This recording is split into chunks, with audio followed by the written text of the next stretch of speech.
Hi everyone, my name is Colleen, and I've just finished the 3320 Facilitating Learning Online. I have a little bit to share with you guys, just some insight and some tips that I learned along the way. So if you're someone like me that doesn't have a lot of experience with posting content online or creating videos, my first tip would be to get onto Zoom and explore the program, explore what it can do.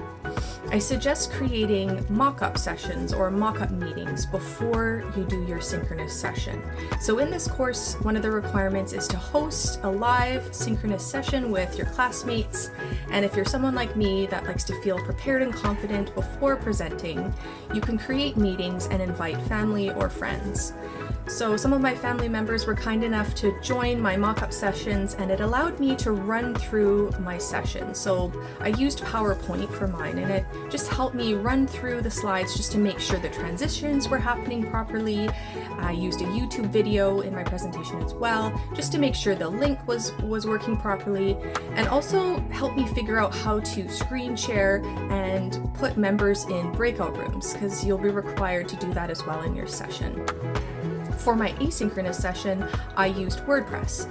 Now, I had used WordPress in the past for a previous course, just very limited though, and I found it to be a little bit challenging to use, especially for someone that doesn't have a ton of experience using it. Some of the feed forward from my classmates after I'd posted my asynchronous session was that it was a little bit hard to follow.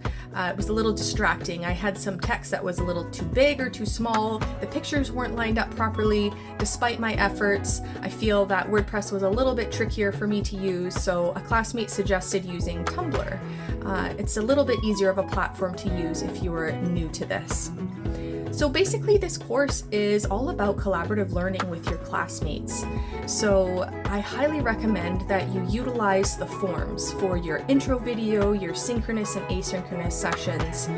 Check those forms every 2 to 3 days to see if classmates have responded, giving you any feed forward. It's a great place to collaboratively learn together.